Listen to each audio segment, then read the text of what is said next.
Olá pessoal, já estamos no ar, deixa eu ver aqui quem está entrando na nossa aula de hoje, quem está presente aqui em mais uma live na Nova Concursos.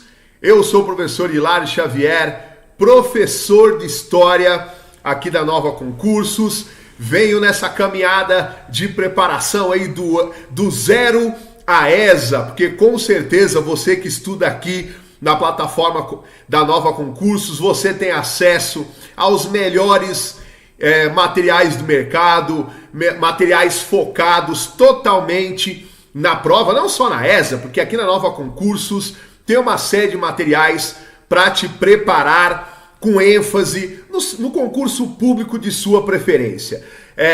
Clica no site da Nova Concursos, dá uma olhada aqui na descrição do vídeo, sempre fica uma série de dicas e links legais para você ter acesso aos cursos e materiais da Nova Concursos.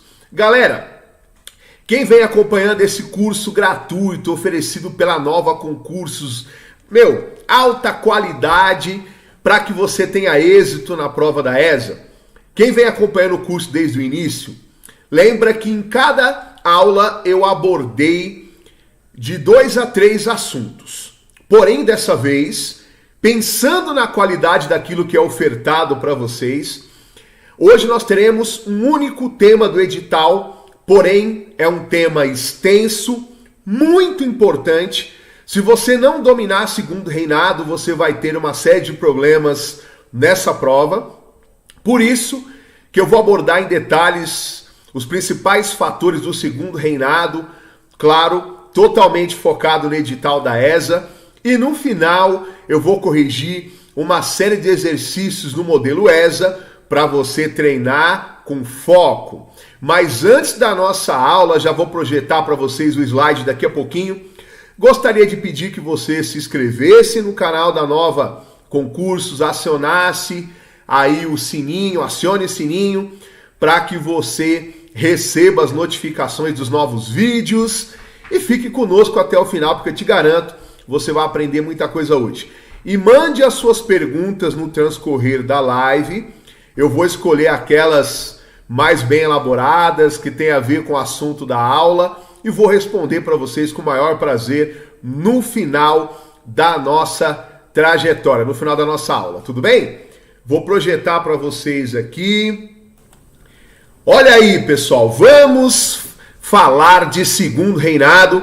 Na aula passada, eu fui até o período regencial brasileiro, aquele período que vai da abdicação do Dom Pedro I em 1831, e o período regencial termina em 1840, quando nós temos o início do segundo reinado.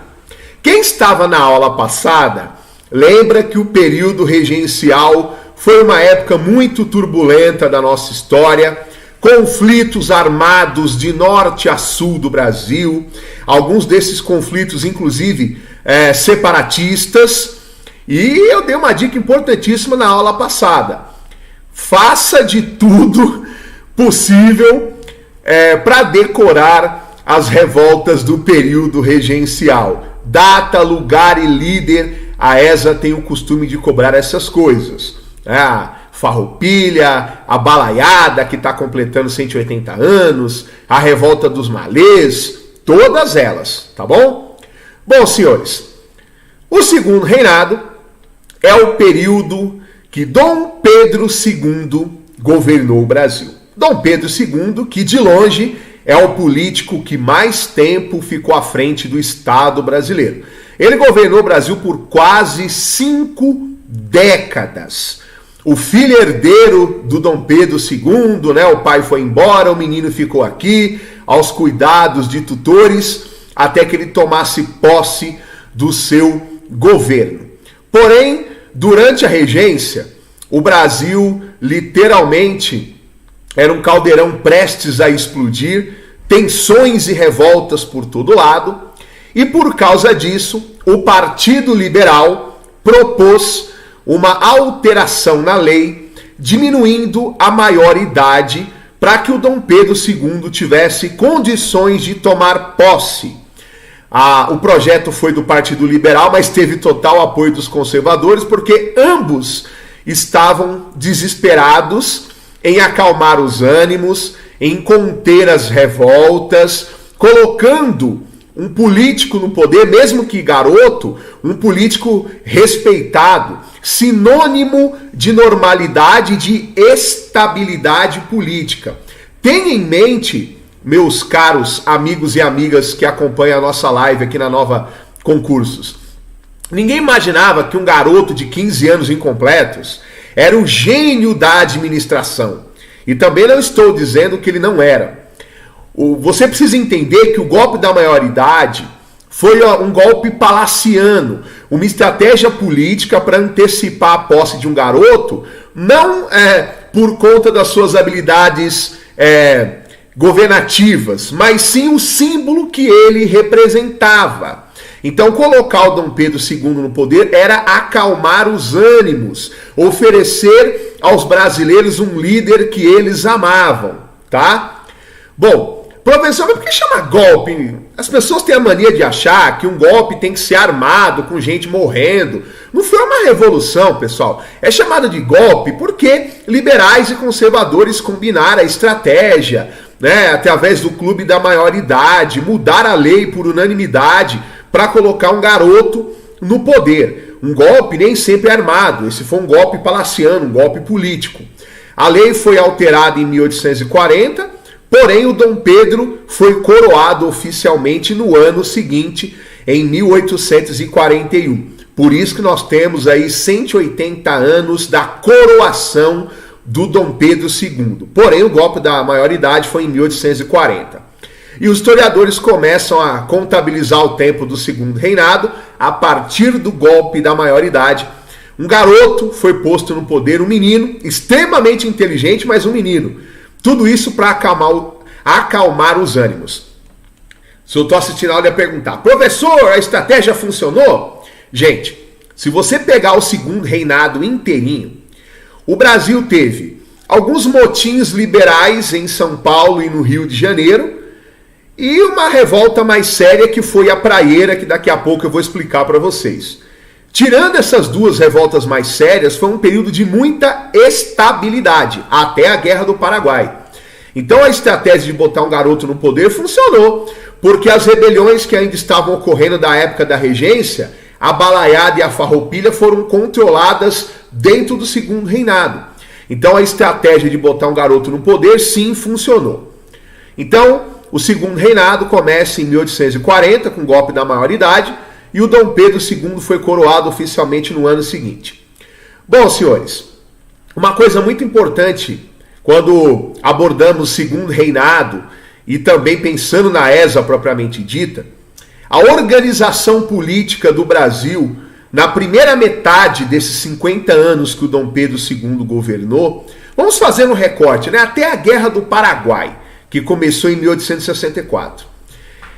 Os dois principais partidos políticos eram liberais e conservadores, tá bom? Que vocês já ouviram falar ou já leram em algum livro ou nas excelentes apostilas da Nova Concursos que liberais e conservadores eram farinha do mesmo saco. Mas vamos entender essa história. Quem eram os liberais? Os liberais eram políticos defensores de uma descentralização política. Eles não eram antimonarquistas, porém eles eram contrários ao excesso de poder da monarquia. Eles defendiam que esse poder tinha que ser distribuído para as elites regionais. Obviamente eles seriam agraciados com parte desse poder. Os conservadores, como o próprio nome já diz, eram aqueles que defendiam o status político e social, ou seja, que a monarquia continuasse existindo com plenos poderes na figura do monarca, para que ele garantisse um Brasil agrário e os títulos de terra e de nobreza nas mãos dos grandes fazendeiros. Ambos os partidos, gente, apesar do discurso, um era liberal, teoricamente a favor de uma economia mais dinâmica, o outro conservador ligado à terra, ambos eram partidos de elite, ambos tinham escravos, eram partidos escravistas, e apesar do discurso dos liberais, um discurso mais descentralizador, e o discurso dos conservadores, um discurso mais centralizador, ambos eram partidos de elite. Quando eles tinham que votar alguma coisa do interesse deles, eles se uniam rapidinho, como foi no caso do golpe da maioridade. Por isso que liberais e conservadores eram chamados de farinha do mesmo saco.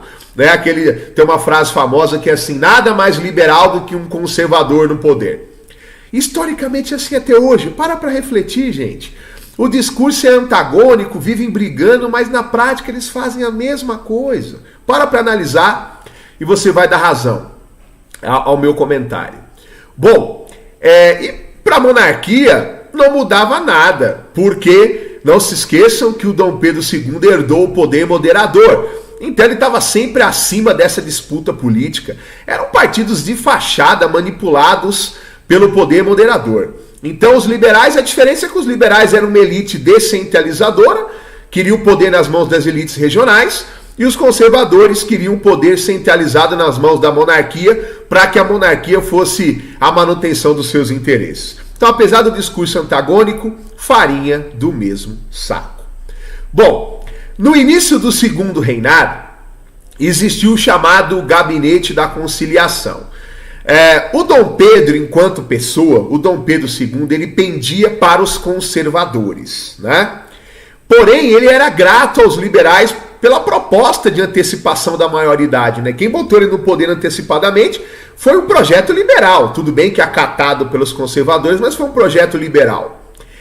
E lá no começo do segundo reinado, quando ele fez uma composição de ministério conservador, os liberais ameaçaram se revoltar em São Paulo e Minas Gerais. Para evitar esse tipo de atrito, o Dom Pedro fez uma maquinação política, vamos dizer assim, né, uma grande manipulação política, conciliando a escolha de liberais e conservadores na formação dos gabinetes ministeriais. Ora ele escolhia um grupo de liberais, ora um grupo de conservadores. Assim ele mantinha todo mundo feliz, e gente feliz não enche o saco, né? Ou seja, um garoto que tomou uma medida extremamente inteligente. Ele repartiu o poder com liberais e conservadores, e ambos estavam submissos à vontade do próprio imperador, porque através do poder moderador ele podia trocar ministros, gabinetes, ele podia fazer o que desse na telha. Tá bom? Então o chamado Gabinete da Conciliação foi o Dom Pedro II se equilibrando acima de liberais e conservadores, formando gabinetes, né, ora agradando liberais, ora agradando conservadores, e assim ele conseguia governar sem empecilhos, né, agradando a toda essa elite poderosa. Bom, a monarquia brasileira, que se dizia parlamentar, na época, né, você sabe que o brasileiro pode perder o amigo, mas ele nunca perde a piada. Muita gente dizia, né, que se o Brasil é parlamentar só se fosse um parlamentarismo às avessas. Gente, para entender o parlamentarismo às avessas, você nem precisaria de um professor de história para te explicar. Era só você usar uma certa lógica. Qual que é o parlamentarismo clássico? A monarquia parlamentarista clássica é a britânica. Como funciona lá na Inglaterra? Um resuminho básico, tá, pessoal? Só para a gente fazer uma comparação aqui. Na Inglaterra, você tem rei, rainha, príncipe, princesa, aquele bando de nobre naquela linha de sucessão, mas eles não mandam em absolutamente nada. Eles têm um poder simbólico, né? Eles são consultados por questão protocolar. Quem manda de verdade é o parlamento na figura do primeiro-ministro. E é o povo que participa da escolha, né, da composição que elege o primeiro-ministro. Então lá nós temos na Inglaterra uma monarquia de aparência e um parlamento forte. Não é difícil agora você entender porque o nosso parlamentarismo foi chamado de às avessas. Porque aqui no Brasil, por causa da existência do poder moderador, era o parlamento que não passava de um símbolo, e quem tinha poder de fato era a monarquia.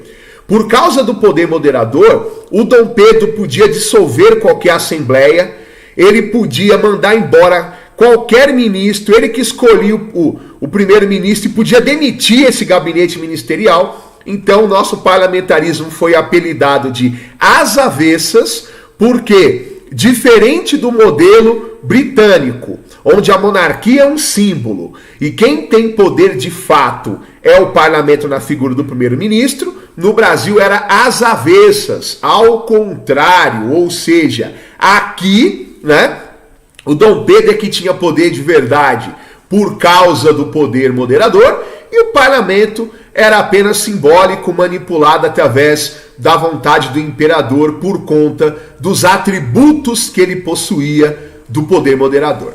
Beleza, meus caros? Bom, seguindo aqui com a nossa aula, pessoal, eu disse para vocês no início, né, que diferente da época do primeiro reinado e da regência, que era um Deus nos acuda, uma revolta atrás da outra, o segundo reinado foi relativamente tranquilo no plano interno. Uma revoltinha aqui, outra ali, mas nenhuma de grande dimensão. Além dos levantes liberais em São Paulo e em Minas, a revolta que merece bastante atenção por parte dos senhores é a Revolução Praieira. Faz um certo tempo que ela não cai na ESA, é bom ficar esperto em botar os bigodes de molho, hein? Bom, meus senhores e senhoras, meus caros amigos, a Revolução Praieira, ela teve início em 1848 e ela durou até 1850. Ela eclodiu, ela teve início lá em Recife, no lindíssimo estado de Pernambuco. Terra de gente boa e trabalhadora. Lá em Pernambuco foi o palco da Revolução Praieira. Bom, a Revolução Praieira tem esse nome porque ela teve início em um jornal chamado Diário Novo. Esse jornal, ele ficava numa avenida chamada Rua da Praia. Daí Revolução Praieira, tá bom?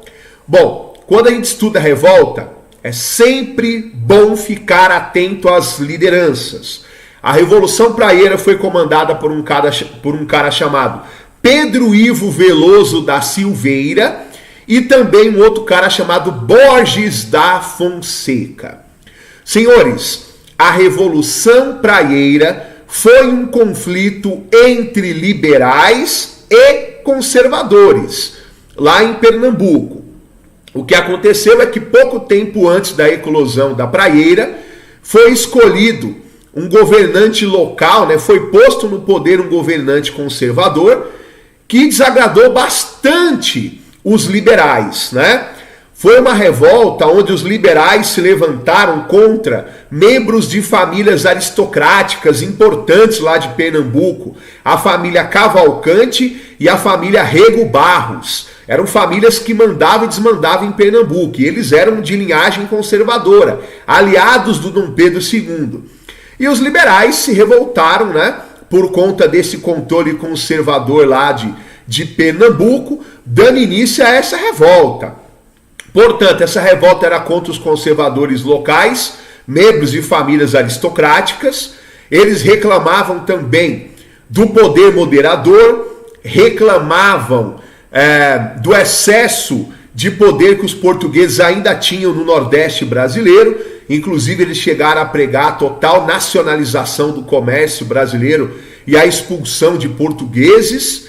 E eles pretendiam, a nível regional, né, derrubar os Cavalcante e os Rego Barros, e a nível nacional eles pregavam um país federalista e a extinção do poder moderador. Uma coisa bastante curiosa em relação à Revolução Praieira, se você olhar a data, 1848, é o mesmo ano que estourou a Primavera dos Povos lá na Europa, com uma série de revoluções de esquerda. E dentro da Praieira, alguns dos seus simpatizantes eram socialistas utópicos, né? Alguns defendiam até ideias socialistas dentro do conteúdo da Revolução Praieira. Porém, a revolta não deu em nada que eu diga, os liberais não atingiram seus objetivos, porque as famílias tradicionais lá de Recife contaram com o apoio do governo federal para reprimir os praieiros, os liberais que deram início a essa famosa Revolução Praieira. Diferente do pai, Dom Pedro I, que agiu com muita violência ao término da Confederação do Equador, os líderes praieiros foram presos e posteriormente o Dom Pedro os indultou, o Dom Pedro, né, deu um perdão político para os envolvidos na revolta. A Praieira foi o último grande levante interno contra a ordem conservadora estabelecida, né? O segundo reinado foi um período de muita paz e tranquilidade. Beleza, meus caros? Bom, outra coisa importante que eu quero enfatizar nessa live de hoje, e faz parte do conteúdo do segundo reinado, e por consequência está no edital da ESA, gente. A ESA gosta muito de cobrar leis, nomes, datas, fatos importantes da história do Brasil. A ESA é uma prova muito conteudista, diferente da SPSEX, que é uma prova que envolve, além do conteúdo de história, o indivíduo precisa ter uma boa interpretação de texto. Na ESA, se a sua memória estiver em dia e você guardar os principais fatos, a sua chance de gabaritar a prova é muito grande. Bom, a Lei Eusébio de Queiroz, que está ali estampada para vocês no tópico 6, é uma das leis mais importantes da história do Brasil e muitas vezes estudantes acabam negligenciando a importância da Lei Eusébio de Queiroz. Vamos lá, vamos por partes, tá? Vou contar a história inteirinha para vocês. A Inglaterra, no começo do século XIX, a Inglaterra adotou um posicionamento abolicionista. A Inglaterra aboliu a escravidão e o tráfico negreiro. Já trabalhei isso numa outra aula, né? Não foi questões humanitárias, mas sim a vontade de transformar o negro em mercado consumidor dos produtos que a Inglaterra vendia. Mas o fato é que ela adotou uma postura abolicionista. E a Inglaterra passou a pressionar países do mundo que ainda praticavam a escravidão e o tráfico negreiro a pôr fim, primeiro ao tráfico e posteriormente à escravidão. Quem que estava lá na alça de mira da Inglaterra? O Brasil, porque o Brasil, no século XIX, traficava milhares de escravos. E o Brasil havia se comprometido com a Inglaterra, lá na época do reconhecimento da nossa independência, o Brasil tinha se comprometido a abolir o tráfico negreiro. O problema é que o tempo foi passando, uma primeira lei foi feita e o Brasil não cumpriu, a chamada lei para inglês ver. A Inglaterra, nos anos 1840, né, na década de 1840, a Inglaterra apelou, aprovando a chamada Lei Bill Aberdeen.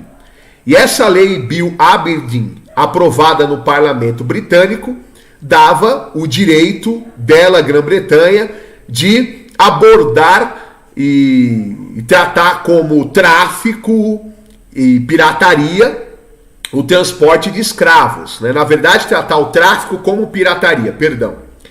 E a Inglaterra passou a abordar navio negreiro, os negros a bordo eram libertados, os traficantes eram presos por pirataria, e lógico que o Brasil nessa se deu muito mal. Várias embarcações de traficantes, navios negreiros, né, os chamados tumbeiros, eram abordados pela Marinha Britânica e o conteúdo, né, os negros escravizados, ali traficados, eram libertados pela Marinha Britânica, causando um prejuízo colossal. Por causa disso, dessa pressão britânica através da Lei Bill Aberdeen e dos prejuízos acumulados, o Brasil teve que mudar de postura, né? É importante que se diga que vários membros da família real há muito tempo nutriam essa vontade de acabar com a escravidão, mas eles eram presos ao sistema, né? Eles sabiam que combater o tráfico e a escravidão naquele momento seria a derrubada da monarquia, como acabou acontecendo posteriormente, né? Desafiar a elite escravista brasileira era um negócio muito complicado. Então, em 1850 foi aprovada a Lei Eusébio de Queiroz, é o nome do ministro, né, que propôs essa lei, recebe o nome dele. A Lei Eusébio de Queiroz é a lei que extinguiu o tráfico internacional de escravos para o Brasil. A partir de 1850, o tráfico foi transformado em pirataria, foi transformado em crime, e a partir dessa data não poderia entrar mais negros no Brasil, ao menos não legalmente. Nós sabemos que tem aqueles que ainda tentaram burlar a lei por um tempo, né? Alguns navios negreiros acabaram entrando de maneira ilegal ainda, porém, com o passar do tempo, o tráfico sim foi extinto. Então a Lei Eusébio de Queiroz, aprovada em 1850, extinguiu o tráfico internacional de escravos para o Brasil. A partir daí é que o Brasil começa a incentivar a vinda, né, de imigrantes, principalmente o imigrante italiano. A Itália passava por uma série de problemas durante a sua unificação, né? A Itália estava em guerra e o Brasil criou uma série de incentivos para atraí-los para cá. Porém, nesse mesmo ano da Lei Eusébio de Queiroz, para se precaver, né, porque o medo do governo brasileiro é que o italiano viesse para cá, virasse grande fazendeiro e não fosse trabalhar nos cafezais que estavam em expansão. Então, no mesmo ano que a Lei Eusébio de Queiroz foi aprovada, em 1850, o governo brasileiro aprovou a chamada Lei de Terras, no mesmo ano, em 1850.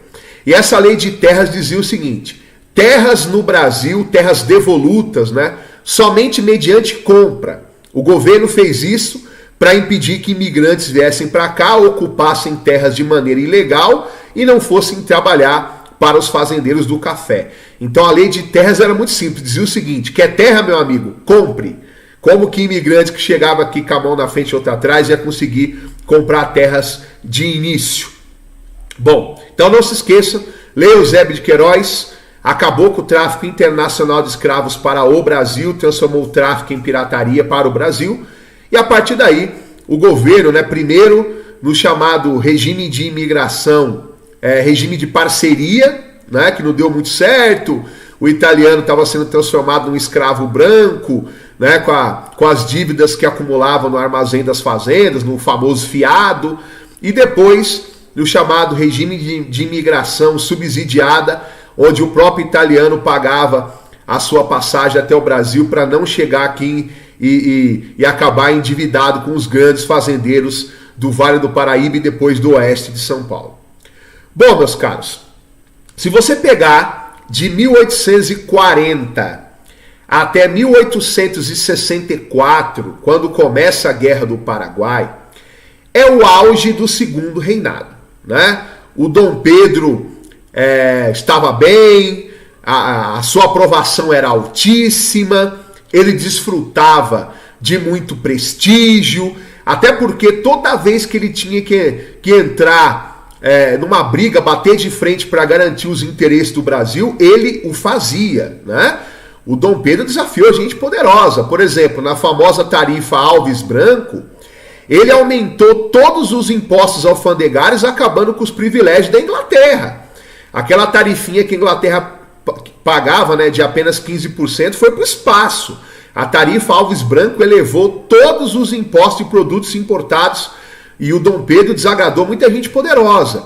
Depois da chamada questão Christie, onde ele bateu de frente com o embaixador britânico William Christie, que estava exigindo uma série de absurdos do governo brasileiro. Então, o Dom Pedro desfrutava, a moral do homem estava alta, né?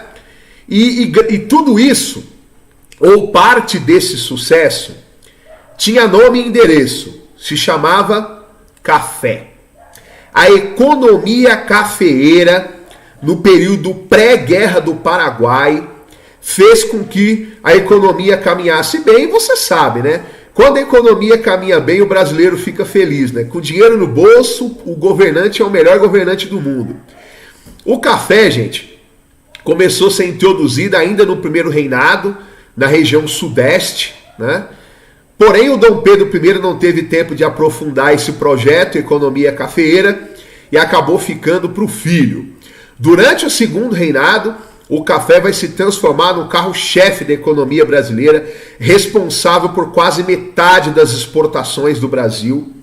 O Brasil chegou a produzir quase metade do café consumido no planeta, saía de cafezais, principalmente de São Paulo. São Paulo, primeiro no Vale do Paraíba, depois no oeste de São Paulo, cafezais na Baixada Fluminense, no Rio de Janeiro, também na Zona da Mata em Minas Gerais, foram as regiões do Sudeste onde mais se produziu café. Inicialmente o café foi produzido no Vale do Paraíba, ali na região de Taubaté, toda aquela região do Vale do Paraíba ali, Guaratinguetá, Cruzeiro, Bananal. Porém o café ali, entrou em decadência depois de algum tempo por conta das técnicas rudimentares de cultivo e também por conta da enorme dependência que eles tinham do trabalho escravo numa época onde o Brasil caminhava a passos largos para a abolição da escravatura. Depois os cafezais foram levados para o oeste de São Paulo, a partir de Campinas ali, e ali com técnicas modernas de cultivo. A escravidão foi utilizada apenas no início, depois os negros foram substituídos pela mão de obra italiana. O café no oeste tinha uma produtividade, uma qualidade muito maior, porque foi produzido com técnicas mais avançadas. O fato é que tanto o café no vale quanto no oeste deu origem a uma nova elite, né, os poderosos barões do café e os seus títulos, né, de nobreza. E esses caras ajudaram a abrir estradas de ferro, ajudaram a urbanizar cidades, a promover iluminação pública, a ajudar a canalizar água, a trazer telefone para o Brasil, ou seja, grande parte da modernidade saiu dos lucros auferidos pelo café. Parte desses lucros ajudaram no desenvolvimento da indústria. A indústria, na segunda metade ali do Segundo Reinado, vai avançar bastante, principalmente na figura do famoso Barão de Mauá, o senhor Irineu Evangelista de Souza, e tudo isso graças ao café. O café foi o grande tesouro que sustentou as finanças do Brasil durante o Segundo Reinado. Tá bom? Bom, meus caros, e quando que esse mar de tranquilidade começou a se escorrer por água abaixo? Por causa da Guerra do Paraguai. Então nós dividimos o Segundo Reinado de 1840 até 1864, é o auge do Segundo Reinado, principalmente por conta das boas decisões do Dom Pedro e também por conta da economia cafeeira. O Dom Pedro II, o filho, que era muito mais... Entre um Brasil que dava certo e o Brasil que, né, passou a declinar, entrar em crise, numa espiral de crise que acabou promovendo aí a queda do Dom Pedro II. Bom, vamos lá, vamos falar de Guerra do Paraguai. Antigamente, pessoal, muito antigamente, se você fosse estudar a Guerra do Paraguai nos anos 70 e 80, tinha lá uma historiografia, principalmente uma historiografia de esquerda, na figura de Leon Pommer, Eduardo Galeano, Júlio José Chiavenato. Esses caras escreveram muito sobre a Guerra do Paraguai, e na visão deles a Guerra do Paraguai foi, né, toda ela planejada pela Inglaterra, que estava incomodada com o sucesso do Paraguai, que o Paraguai seria um país independente economicamente da Inglaterra, que o Paraguai era uma mini potência nas mãos do ditador Francisco Solano Lopes, e a Inglaterra malvada, capitalista conspiradora, teria jogado o Brasil, o Uruguai e a Argentina sobre o Paraguai do Solano Lopes, causando a sua destruição.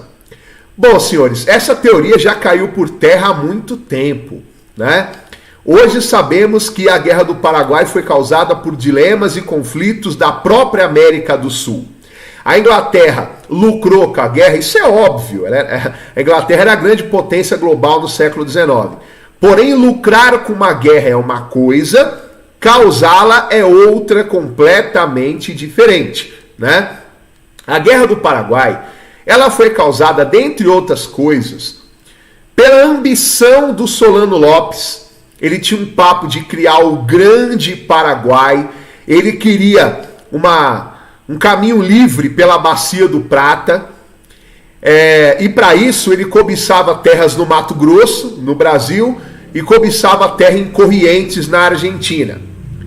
Sabemos que além da disputa pelo controle da Bacia do Prata, a política interna do Uruguai também pesou nessa guerra, porque o Brasil e a Argentina apoiavam os chamados Colorados, que era um partido lá do Uruguai, e o Francisco Solano Lopes, ditador do Paraguai, ele apoiava os Blancos, que era um outro partido lá no Uruguai. Então, o Uruguai também foi uma das causas dessa guerra, porque Brasil e Argentina estavam do lado dos colorados e o Paraguai estava do lado dos blancos. Fora isso, gente, não podemos esquecer que o Paraguai sequestrou um navio brasileiro chamado Marquês de Olinda. A agressão partiu por parte do Paraguai e foram eles, os paraguaios, que invadiram Mato Grosso e invadiram Corrientes na Argentina. Por causa dessas agressões, foi formada a Tríplice Aliança. Brasil, Argentina e Uruguai se juntaram contra o Paraguai do Solano Lopes. E de início, olha aqui algo que já caiu na prova da ESA, de início a Tríplice Aliança ficou sob o comando do presidente argentino Bartolomé Mitre. Ele que comandou a Tríplice Aliança no início e posteriormente o comando passou para as mãos do genial, do grandioso Duque de Caxias, já na fase final da guerra. De início, foi por isso que o pessoal errou, né? Muita gente foi lá e assinalou o Duque de Caxias, mas de início o comando da Tríplice Aliança foi do Bartolomé Mitre.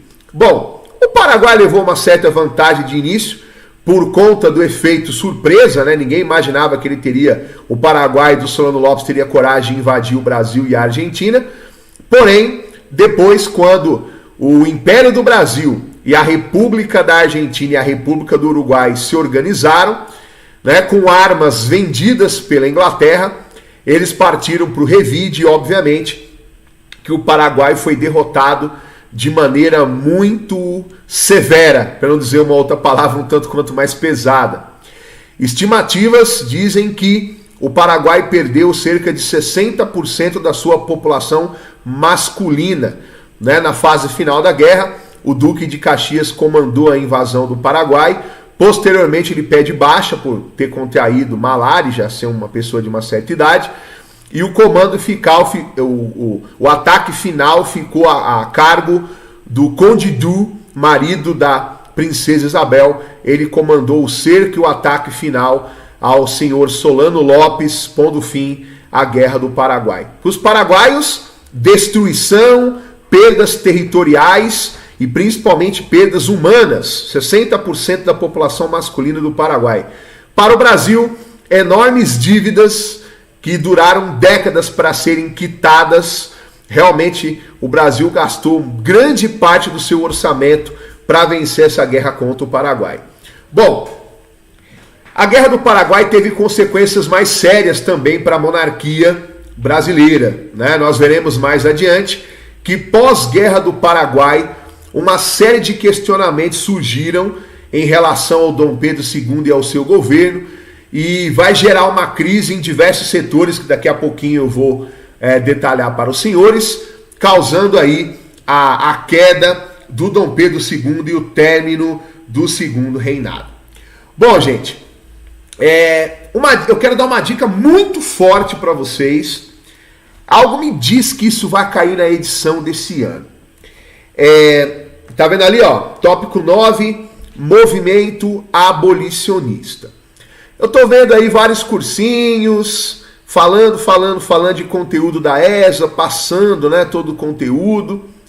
Porém, não tô vendo ninguém exaltando um detalhezinho importante. Só aqui na Nova Concurso você aprende esses macetes, esses bizus. 1871, ou seja, um ano pós-guerra do Paraguai, nós temos a assinatura da Lei do Ventre Livre, que muita gente não sabe também que foi a princesa Isabel que assinou a Lei do Ventre Livre. E essa lei está completando 150 anos da sua assinatura. Olha que tema propício para cair na edição desse ano, porque a Lei do Ventre Livre é a primeira lei abolicionista da história do Brasil. Veja se isso não tem cara de ESA, né? Ah, professora, a primeira lei abolicionista é a Lei Eusébio de Queiroz. Lei Eusébio de Queiroz acabou com o tráfico negreiro para o Brasil. Ponto. Acabar com a escravidão é outra história. E a primeira lei, né, dentro do movimento abolicionista que ganhou força após a Guerra do Paraguai, diversos elementos da sociedade brasileira passaram a militar pelo fim da escravidão, inclusive a própria princesa Isabel, que era uma defensora da causa. Aliás, era uma mulher fantástica. Para mim, a maior brasileira de todos os tempos é a princesa Isabel. Essa é a minha opinião, tá? e de muita gente também. E a lei do ventre livre foi a primeira lei nesse sentido. Bora aprender essa lei? Bom, a lei do ventre livre dizia o seguinte: toda criança nascida de mãe escrava, a partir da assinatura da lei, nascia de ventre livre, ou seja, nasceu a partir de 1871, nasceu de ventre livre. Só que tem um detalhe: você não vai libertar um recém-nascido, né? A lei dizia o seguinte: até os 8 anos de idade a criança ficava sob os cuidados do fazendeiro, e aos 8 anos de idade da criança ele decidia se ele venderia a criança para o Estado brasileiro, que poria a criança no orfanato até a maioridade, depois libertaria de vez, ou o fazendeiro tinha a opção de ficar com a criança e usar do trabalho até a maioridade, até essa criança virar adolescente, adulto e até atingir a maioridade, tá bom? Essa foi a primeira lei. Ela era um início, ela desagradou um pouco os abolicionistas, né? Porque eles queriam uma libertação imediata, e essa lei acabou dando um fôlego para os fazendeiros, avisando: olha, daqui a algumas gerações não teremos mais escravos, então começa a acelerar esse processo de imigração aí, porque a escravidão vai acabar. Depois, meus caros, dentro desse movimento abolicionista, nós temos em 1885 a lei dos sexagenários, que cá entre nós é uma piada, né? Porque a lei dos sexagenários libertou escravos sexagenários, escravos com mais de 60 anos. Você estava fazendo um favor para o fazendeiro, né? Porque pouquíssima gente chegava aos 60 anos, inclusive brancos naquela época. Imagine um negro escravizado. Aqueles que chegavam até essa idade, você imagina a situação física do indivíduo, né? Um cara que estava ao quebrado. Libertar um escravo com mais de 60 anos era um favor para o fazendeiro. Você estava liberando lugar na senzala para ele botar um escravo de menor idade, tá? Bom, e a lei derradeira, a lei que pôs fim à escravidão no Brasil, a Lei Áurea, assinada dia 13 de maio de 1888 pela princesa Isabel, lei que determinou a extinção do trabalho escravo em todo o território nacional brasileiro. Então fica a minha dica para os senhores: se atentem a essas leis abolicionistas, não só a do ventre livre, que está completando 150 anos, mas também a lei dos sexagenários e a Lei Áurea. Bom, vamos falar ali do último tópico, vamos falar da crise do Segundo Reinado e a proclamação da República. Gente, de longe, o principal fator que derrubou a monarquia no Brasil foi a chamada crise escravista. Por quê? De um lado você tinha grande parte da população brasileira, 95% dela, que queria o fim da escravidão, que achava que a escravidão já tinha passado da hora, já tinha passado do ponto de acabar com essa instituição odiosa, né?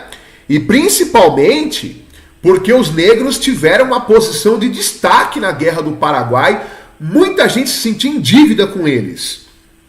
Porém, os 5% que não queria o fim da escravidão era gente muito poderosa. Era membros da elite cafeicultora paulista, fluminense e mineira. Era gente muito poderosa, né? Tanto é que tem uma charge muito famosa que tá a princesa Isabel assinando a Lei Áurea, assim, e ela tá falando pro ministro: olha, libertei os escravos. E ele responde assim para ela: e perdeu o trono. Por quê? Porque essa elite escravista, né, despossuída dos seus escravos, passou a militar contra a monarquia.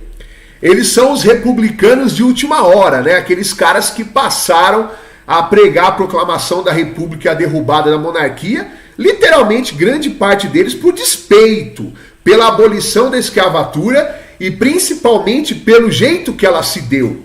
A abolição não veio acompanhada de uma indenização que os proprietários exigiam, né? Porque a escravidão, a gente gostando ou não, apesar de se tratar de seres humanos, infelizmente era visto como uma propriedade. Então aquela elite se sentiu, né, atingida em algo que é de direito, algo que é natural do ser humano, que é o direito à propriedade.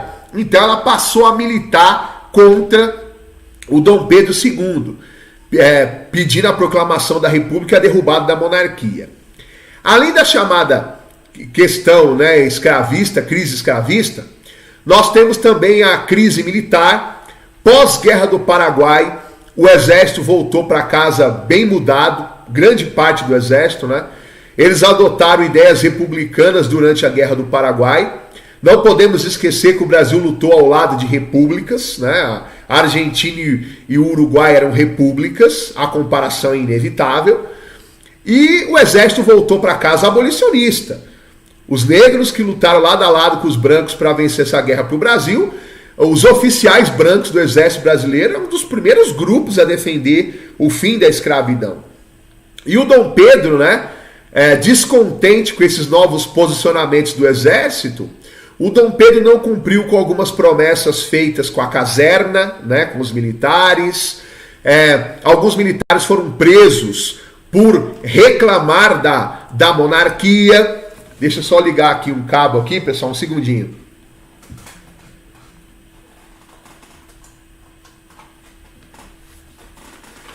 Senão ficaremos aqui sem energia antes do final da nossa live. Beleza, vamos lá.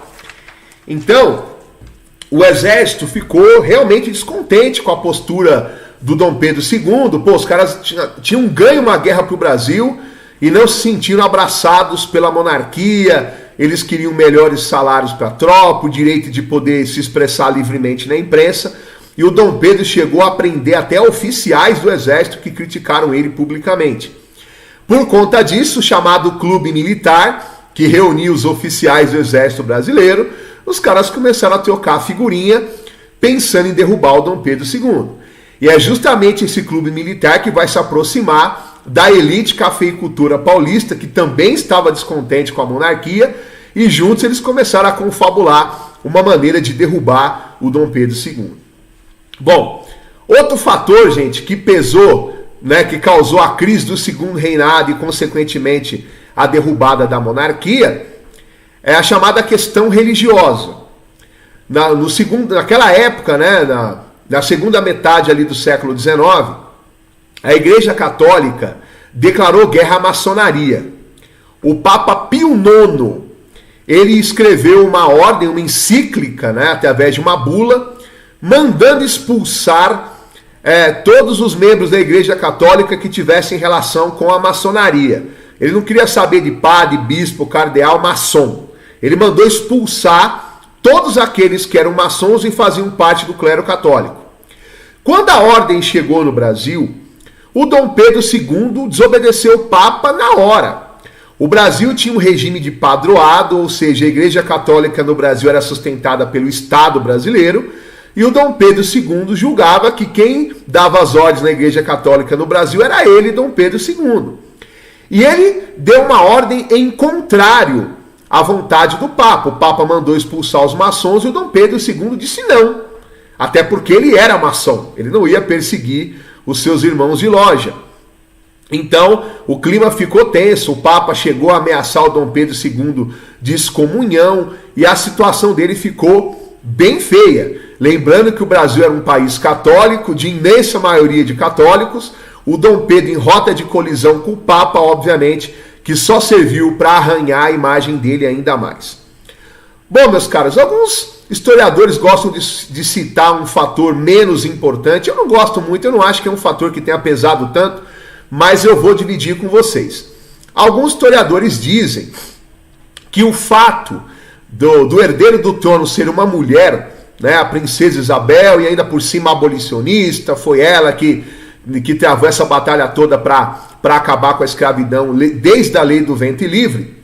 Muita gente não via com bons olhos um terceiro reinado na figura da princesa Isabel, ainda mais que ela era casada com o Conde Du, que era francês, né? Muita gente dizia que o Brasil estaria nas mãos de um estrangeiro, porque ela era submissa ao marido na visão dessa gente. Então, tem aqueles que viraram republicanos de última hora por medo de um terceiro reinado na figura da princesa Isabel. Porém, os principais fatores já foram mencionados. A crise escravista, a elite não se conformou com a abolição da escravatura. A chamada questão militar, o Dom Pedro desagradou a tropa após a Guerra do Paraguai. E a questão religiosa, os atritos entre o governo brasileiro, na figura do Dom Pedro II, e a Igreja Católica, na figura do Papa Pio IX, envolvendo a maçonaria. Bom, gente, existiam vários tipos de republicanismo no Brasil, né? Dentro do próprio PRP, Partido Republicano Paulista, que foi fundado na cidade de Itu por membros da elite latifundiária brasileira, você tinha republicano de todo tipo, né? Tinha os chamados republicanos federalistas, que eram aqueles defensores de uma república muito parecida com a dos Estados Unidos, com o poder nas mãos dos estados, das elites locais. Existiam os republicanos positivistas, que eram os membros do Exército. O Exército brasileiro era totalmente positivista, adeptos da filosofia de Auguste Comte, que defendia uma república forte na figura de um militar. E tinha os republicanos jacobinistas, que eram aqueles mais radicais, inspirados na Revolução Francesa, que defendiam uma derrubada radical da monarquia, se necessário até a execução dos membros da família real por meio de uma revolução, e a instauração de uma república popular com a participação do povo nessa república. Obviamente que nem elite e nem exército eram defensores dessa terceira via. Eles achavam que a violência poderia radicalizar demais a derrubada da monarquia, e ninguém estava interessado em conceder benefícios sociais num país onde a escravidão acabou momentos antes da proclamação da República. Então, o Exército, num primeiro momento, o primeiro republicanismo em vigor foi o do Exército. A elite latifundiária paulista apoiou o Exército na derrubada da monarquia. O cara que arquitetou tudo isso, assim, muita gente nem conhece o nome dele, mas quem arquitetou tudo isso não foi o Marechal Deodoro da Fonseca, ele executou o plano. Quem arquitetou esse golpe civil-militar que derrubou o Dom Pedro II foi o Benjamin Constant, o coronel Benjamin Constant, que era adepto do positivismo, ele era professor, um indivíduo intelectual brilhante. Foi ele que arquitetou todos os meandros da proclamação da República. Ele foi o cara que fez esse meio campo entre a caserna e a elite latifundiária paulista, os principais interessados em derrubar o Dom Pedro II. O Marechal Deodoro da Fonseca de início titubeou quando foi oferecido a liderança do movimento para ele. Ele era um cara muito defensor da ordem, amigo, de longa data do Dom Pedro II. Porém, ele percebeu que se não fosse ele, seria outro. A chance de radicalização seria muito grande. E ele não queria ser visto também como um traidor da tropa, um traidor do exército. E ele aceitou ali de última hora liderar o movimento. Não foi na primeira data planejada, porque ele ficou doente. E quando ele se restabeleceu, ele pegou lá a sua roupa de gala, mandou o seu secretário, que era um tenente, transmitir as ordens convocando tropas no Rio de Janeiro, que era a capital do Brasil. E no dia 15 de novembro de 1889, o Marechal Deodoro da Fonseca derrubou o gabinete ministerial que comunicou ao Dom Pedro II que o Marechal estava proclamando a República. A ordem veio do Dom Pedro II para não reagir, ele não queria o sangue de brasileiros em suas mãos. O Dom Pedro II, você pode criticar ele em diversos aspectos ou não gostar da história dele, mas não dá para negar que ele era um patriota. Ele amava o país dele e ele aceitou com resiliência aquele golpe de Estado. Já cansado, idoso, diabético, hipertenso, acho que para ele foi até um certo alívio depois de 50 anos servindo o Brasil da melhor maneira possível. A família real embarcou em segurança, ninguém os molestou. Eles embarcaram a bordo do navio Marquês de Paraná em direção à Europa, em direção ao exílio. E o Dom Pedro II, ele morreu num quarto de hotel em Paris em 1891, 2 anos depois da proclamação da República. Então, a monarquia foi derrubada por um golpe civil-militar que não teve participação popular. Foi um golpe de cima para baixo, não foi uma revolução. Tanto é que as tropas comemorando a proclamação da República, e brasileiro estava do Rio de Janeiro na época, achando que era um carnaval fora de época. O povo assim, só teve ciência nos dias seguintes do que estava ocorrendo, quando a imprensa começou a noticiar. E tem até uma frase famosa da época que diz que o povo bestializado assistiu à proclamação da República. Ou seja, o povo como besta, né, sem entender o que estava acontecendo e assistiu, demanda passividade, ou seja, eles não eram agentes integrantes da proclamação da República. Bom, meus caros, agora eu vou resolver alguns exercícios de segundo reinado e depois eu vou olhar ali uma ou outra pergunta aí para ser respondida aqui na nossa live. E lembrando que depois da nossa próxima live iremos abordar todo o período da República Velha. Não perca essa aula aqui na Nova Concursos. Falaremos das revoltas, das rebeliões da República Velha. Falaremos de Vargas e os sistemas econômicos da República, batendo todo o edital antes da prova da ESA. Tá bom? Vamos lá, deixa eu mudar aqui. Colocar os exercícios. Deixa eu só voltar aqui.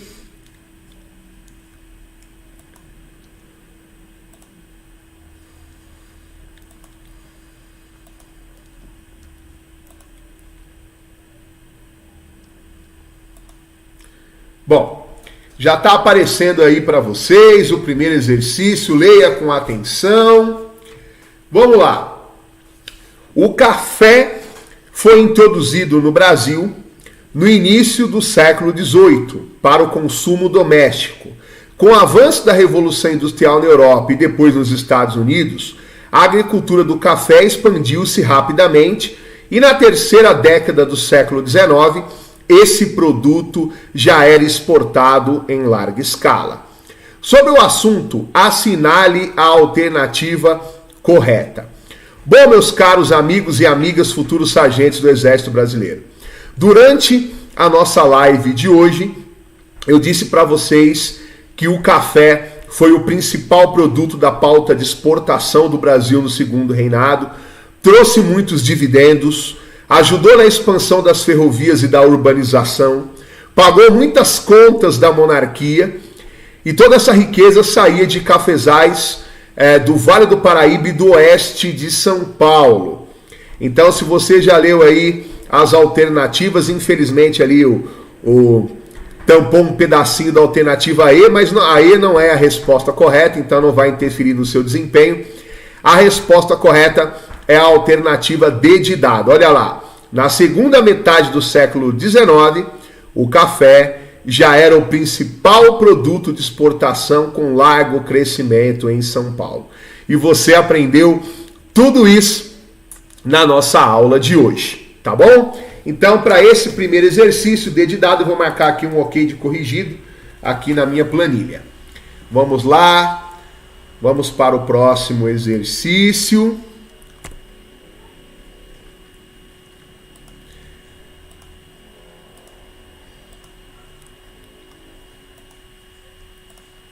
Já está aparecendo aí? Já. Vamos lá.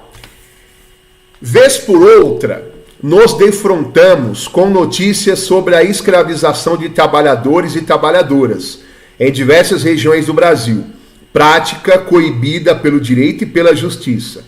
Mas nem sempre foi assim. A escravidão como sistema de trabalho legal no Brasil apenas extinguiu-se em 1888 pela promulgação da Lei Áurea, embora o processo de libertação dos escravos tenha sido também pontuado por outras leis, como, olha aí gente, eu coloquei propositalmente por conta, né, aquele feeling, aquela coisa, aquele sentimento me dizendo que vai cair leis abolicionistas na prova da ESA esse ano. E a resposta correta, pessoal, você aprendeu durante a aula porque foi aquela que eu enfatizei, né? 150 anos da lei do ventre livre. Dá uma olhadinha na alternativa A. A lei do ventre livre, em 1871, que libertava os filhos de escravos nascidos no Brasil a partir daquela data e pela qual se obrigava também o proprietário a sustentá-los até os 8 anos de idade. Exatamente do jeito que você aprendeu na nossa aula de hoje. A lei dizia, a criança nasceu a partir de 1871, a partir da data da lei, ela nascia de ventre livre, só que ninguém liberta um recém-nascido, as pessoas esquecem desse detalhe. Até os 8 anos a criança ficava com o fazendeiro e depois ele decidia se ele ia vender a criança para o Estado ou usaria do trabalho desse menino ou menina até a maioridade. Tá bom? Então, alternativa A de aprovação nesse exercício aí, lei do ventre livre. Beleza? Espero que quem esteja acompanhando de casa aí tenha acertado. Vamos lá. Vamos para o próximo exercício. Olha aí, pessoal, não poderia, deixar de fora a Guerra do Paraguai. Não há como, porque quase todo ano cai pergunta de Guerra do Paraguai na prova. Quais argumentos foram utilizados pelo ditador Francisco Solano Lopes para dar início à Guerra do Paraguai? Olha aí, pessoal, leia as alternativas, aquilo que você aprendeu na aula de hoje. Eu disse para vocês que o Solano Lopes tinha um plano megalomaníaco, de criar o Grande Paraguai. Ele reivindicava terras no Brasil e na Argentina. Ele queria uma livre saída para o mar, ali na Bacia do Prata. Estão entre os fatores e argumentos utilizados pelo ditador Solano Lopes para dar início à Guerra do Paraguai. Então, quem já leu as alternativas aí, prestou muita atenção na nossa live de hoje, já achou a resposta correta sem muita dificuldade. A resposta correta é a alternativa D de dado. Invadiu e conquistou áreas territoriais brasileiras na região do Mato Grosso para garantir a construção do Grande Paraguai. Gente, uma dica importante dentro desse assunto Guerra do Paraguai, a prova da ESA é uma prova tradicional para escolher futuros sargentos do Exército Brasileiro, Então, cuidado com aquelas teorias antigas de esquerda, sabe? Aquela coisa de, a Inglaterra capitalista manipulou, porque isso daí dificilmente essa visão vai cair na prova da ESA, tá? Vai na linha tradicional que a sua chance de êxito vai ser bem maior, tá bom? E vamos lá para o último exercício e depois eu vou responder perguntas ali enviadas. Claro que eu tinha que colocar aqui também, escolher uma pergunta sobre crise do Segundo Reinado, para manter a lógica da nossa aula aqui. Olha aí, o fim do regime monárquico resultou de uma série de fatores de diferentes relevâncias, destacando-se, olha aí, gente, vocês aprenderam durante a nossa aula de hoje que o Exército Brasileiro se juntou com a elite cafeicultora paulista para derrubar o Dom Pedro II, por conta de toda a questão escravista, militar e religiosa.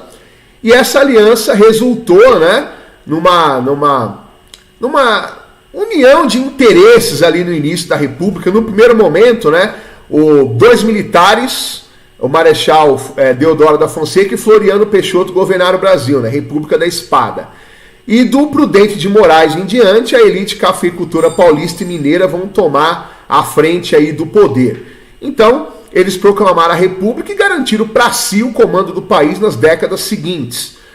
Então, se você já leu aí com atenção, você já deve ter encontrado a resposta correta. É a alternativa D de dado, a aliança entre exército e burguesia cafeeira, que, além da derrubada da monarquia, constituir uma base social estável para o novo regime. Então, D de dado. Bom, meus caros, agora eu vou abrir aqui, vou deixar a câmera, Aqui, nova concursos e tal. Vou dar uma olhadinha aqui, vamos ver se tem pergunta aqui no nosso chat. Vamos lá. O Box TV colocou aqui, melhor live, muito obrigado, um abraço para você. A Ana colocou aqui, realmente eu não consigo cochilar com esse cara, ele é muito bom ensinando, obrigado de coração, Ana, um abraço para você, tô torcendo para sua aprovação. A senhora Quimera colocou aqui, atrasada, mas cheguei, que bom que você veio estudar conosco. E Ana Júlia, eu acho muito legal a história justamente para aprender coisas que aconteceram no nosso passado. E realmente, Ana Júlia, eu também gosto de história porque eu sou um indivíduo muito curioso e a história nos traz muitas respostas sobre o nosso glorioso passado. Bom, meus caros, o pessoal mandou abraços e tal, ninguém mandou pergunta aqui. Lembrando que depois a live fica aqui postada para você rever o conteúdo. Assista mais de uma vez, manda nos grupos do WhatsApp para os seus amigos. Avise que aqui na Nova Concurso tem esse curso aqui totalmente focado no edital da ESA. Eu sou o professor Hilário Xavier, muito obrigado pela companhia de todos vocês. Em breve nós teremos República Velha aqui no nosso curso do Zero à ESA. Não perca!